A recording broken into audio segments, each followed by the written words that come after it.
Show. American exceptionalism has suffered a major blow. Last night, the House voted to take words that might as well say "Made in America" off the meat that you buy in American grocery stores. The U.S. country of origin labeling law, or COOL, was repealed 300 to 131. The rule requires retailers of beef, pork, and poultry to label their packaging to indicate the country or countries where animals were born, raised, and slaughtered. If this repeal becomes law, meat from all over the world could be on your store shelves, and you might not know where it comes from. Talking about mystery meat. A poll conducted in 2013 found 90% of Americans favored requiring a label with the country of origin on its meat. Canada and Mexico disagree and force Congress to buckle on your consumer rights with the help of the World Trade Organization. Our NAFTA partners argued the rules put their meat at an unfair disadvantage in the U.S. market. Canada and Mexico threatened to levy $3 billion a year in retaliatory sanctions on imported U.S. products. The World Trade Organization agreed and ruled against the U.S. Now, instead of fighting for Americans' right to know what they are feeding their families, Congress is bowing to the demands of our international partners by trying to repeal the law before sanctions can be imposed. Congresswoman Rosa DeLauro explained why this move sets a dangerous precedent in light of the TPP vote ahead. Contrary to what the president has said, trade agreements have a direct effect on our sovereignty. They have the ability to uproot domestic laws here in the United States. Today, the casualty is country of origin labeling. Beware of the road that you go down today. Joining me now is our rapid response panel. Roger Johnson, president of the National Farmers Union, and Pat LaFrieda of Pat LaFrieda Meat Purveyors and author of Meat, Everything You Need to Know. So, Roger, Speaker Boehner called this a victory for American farmers. Is that your reaction?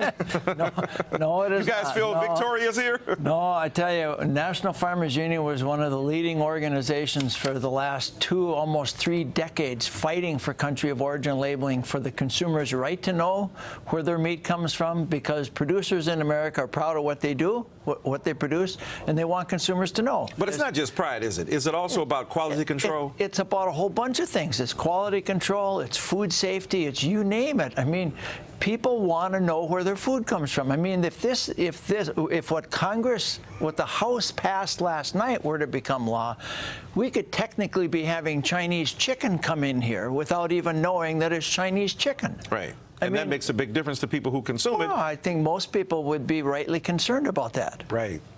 So, Pat, what is this going to mean for the business that you're involved with? Well, for me, I think it's a big defeat for the American farmer. And all we've done as a company in our 3rd generation is try to push the idea of American farmers and buying domestic product. The COOL Act was great in that we were able to give the consumer the ability to choose and have the knowledge of where their product is from. Now, the thought that the retailers cannot or are not mandated to write on the package where the country of origin is from, it's taking an American freedom away from us. And this is at a time when, as your poll shows, 90% of the public want to know where their meat is from. The thought that we know more about where our clothes are made from the tags than the meat that we consume and eat is just idiotic to me. Roger, in light of that claim of idiocy, what kind of risk is this for American consumers, not having an idea about where that meat originates? Well, you know, it's helpful to go back to when we first got COOL passed in 2002, and then subsequently passed again in 2008 because the administration was prevented by Congress from even implementing it in 2002. The reason it was passed was because the multinational meat packing companies in this country prefer to source their meat from a number of different places around the world, and deceive consumers into believing that it's U.S. product because it's required to have a USDA inspected stamp on it.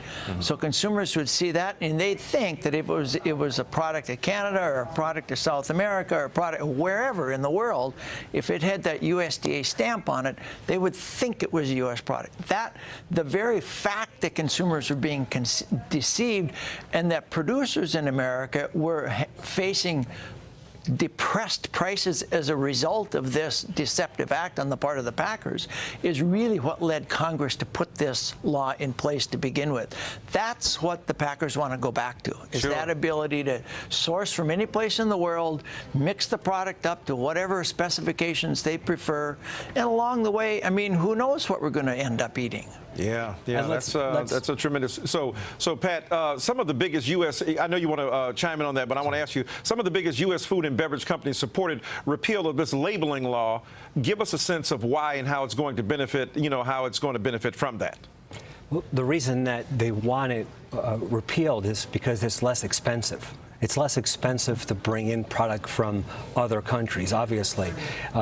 When you have to label the product by its country of origin, you have to segregate it in the slaughter facilities. That's expensive. So that makes Mexican and Canadian product a little bit more expensive and less appealing to domestic manufacturers.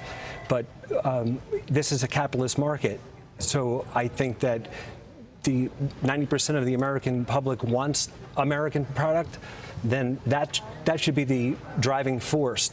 I think that if you took that poll today, it would be even higher. And I think that Americans are prepared to pay a little bit more for domestic product than for something that could come from anywhere in the world.